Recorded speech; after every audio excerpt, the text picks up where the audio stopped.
Hi everyone. I wanted to discuss my diagnosis of fibromyalgia and how I managed to overcome most of the chronic pain and fatigue I experience that has greatly affected my life and ability to work. Fibromyalgia is essentially characterized by chronic pain throughout the entire body. If you ask someone with fibromyalgia where they hurt, a common response is, "Where don't I hurt?" That's how it was for me. Pain everywhere. It also is often accompanied by fatigue, memory problems, sleep problems, and the list goes on. And with me, I had this chronic pain and fatigue. I had the brain fog and couldn't remember, and I couldn't sleep well. And then during moments of flare-ups, it was so bad I just wanted to sleep all day and get away from it. Now I've discussed problems that have surfaced in my life in just 2016 that put me into a state of being unable to function properly and go towards my aspirations. If you would like to see those previous 2 health videos, I'll have annotations and links in the description. Part 1 is where I was having a lot of problems, and part 2 is where I found a solution to a great deal of those problems and started to feel better. However, this did not remedy all the problems. I was still in pain and fatigue despite the exercise and healthy diet I have. I continued to have problems, but they were less. The exercise especially has made a big difference. I work out and am continuously looking for ways to improve my health and physical body. I am very interested in physical exercise. I love it. When I started, it was difficult and my flexibility was limited. And my spine was the worst of all because I have a curved spine. While that probably can never be corrected, I have more flexibility now. The hardest part was still the fatigue. Now, I'm sure you are wondering how I got diagnosed with fibromyalgia. The story is actually quite an interesting one that you may not have heard before. It took years to figure out what the actual problem was.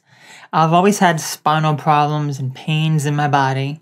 My body makes so many cracking and popping noises, and it always has. But it's worse these days than it was years ago. Anyway, I will just come out and say that for those of you who are not aware, I am a male to female transgender person. I was born a male and have transitioned to female, and even had surgery. This ties into my diagnosis because I had pain inside my vagina years after surgery, which was in 2013, which at the time of making this video, it's late 2016.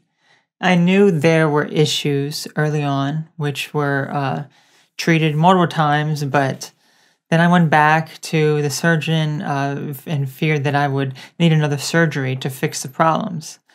Well, it turned out that everything was fine and healed up the way it should be. This concerned me since I was wondering what the problem was then. She suggested, however, that I see a doctor to see if I have fibromyalgia. I never heard of it before, and when I researched, it made a lot of sense. I then managed to get into a rheumatologist to check, and he first ran some blood work to rule out arthritis, which runs in my family. There was no inflammation or arthritis. So I was then given the diagnosis of fibromyalgia because I fit all the criteria. Another concern was my low white blood cell count. What could have caused that? Well, when I mentioned it to my doctor, he checked it again and my white blood cell count went back up quite a substantial amount to a normal range. I was also tested for Epstein-Barr virus and my levels were quite high. The reference range is from 0 to 17.9 and one of mine was 198. I did some research and discovered some fascinating things about the different stages of the virus. Stage 1 is you have the virus in your system, but it's dormant. Stage 2 is when it begins to attack your body, often in the form of mononucleosis or mono. Stage 3 is when it goes to your organs, such as the thyroid, and can cause thyroid issues.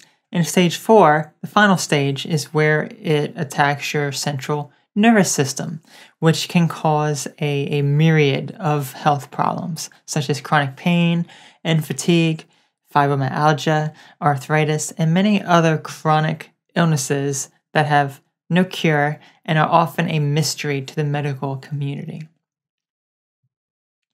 From a rather young age, I think around age 10, I started getting strep throat every year.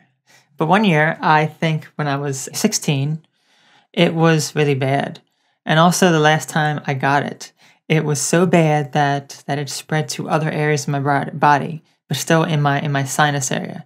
It was in my ears, which was incredibly painful. When I was sick with this, I also developed mono.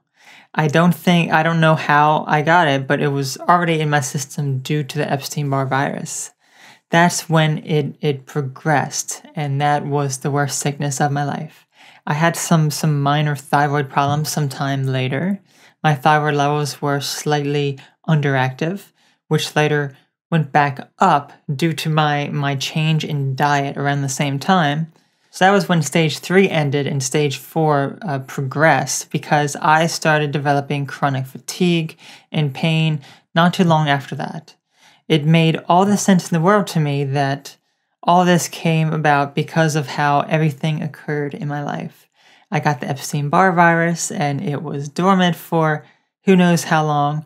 Then got mono, which made it active, which it then went to my organs and thyroid, causing some problems, and then progressed to my nervous system, which has since caused and will continue to cause for the rest of my life chronic pain, chronic fatigue, and many other problems that no doctor will have a cure or solution for. So that is how it appears to me has come about. But what cures have I found?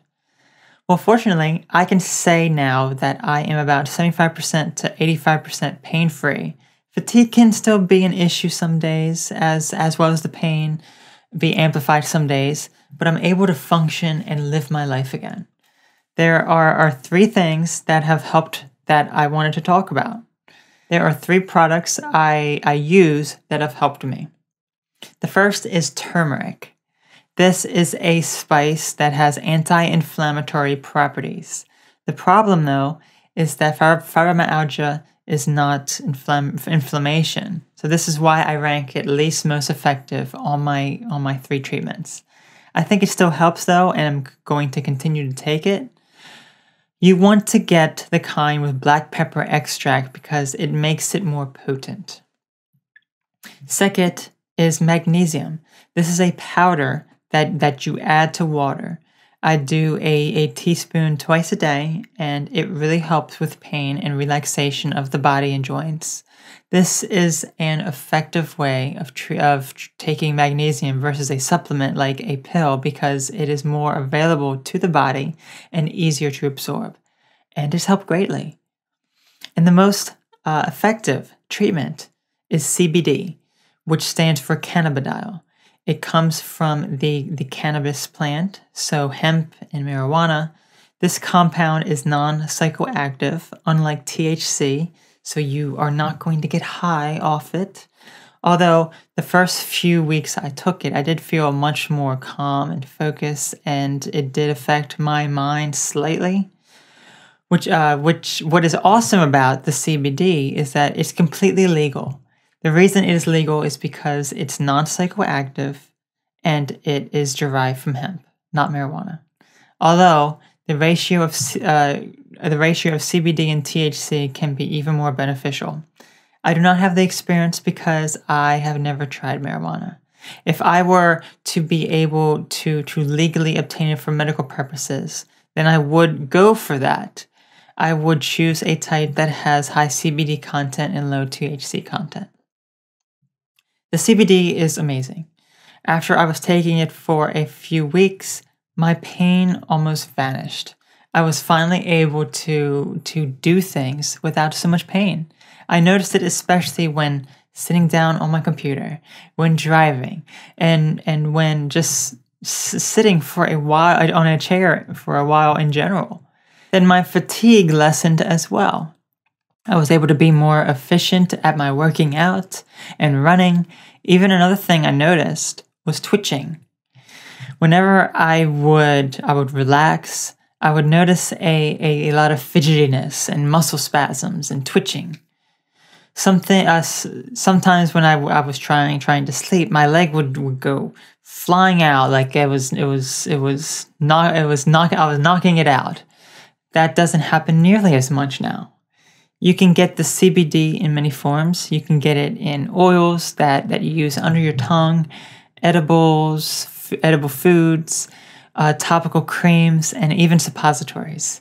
Applied topically, it has helped quite a bit with aches and pains, and going back to my original problem of the vaginal pain, I just use 1 drop of the oil inside the vagina and it prevents the pain that I've experienced when using the dilators.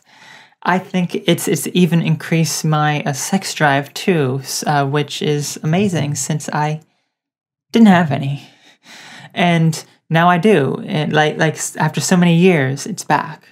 I love the CBD, and it's been the most helpful treatment for me. Marijuana is the most helpful treatment for those with fibromyalgia and chronic pain. You may want to use the cannabis plant to help, and you can legally, even without a medical marijuana license. You can find CBD in stores and online. It is pricey, depending on how much you need. I bought it at my grocery store, and that helped greatly. Then I switched over to a higher concentration so I could use less and it would last longer. Regardless, it has helped, and it'll be something I continue using to make me able to function again. If you have any autoimmune disorder or pains and fatigue, it's so important to keep your immune system up and healthy. Don't eat toxic crap and figure out what foods cause you problems and what works for you. The best plan of action is to first begin exercising and staying active, as well as eating healthy foods your body needs.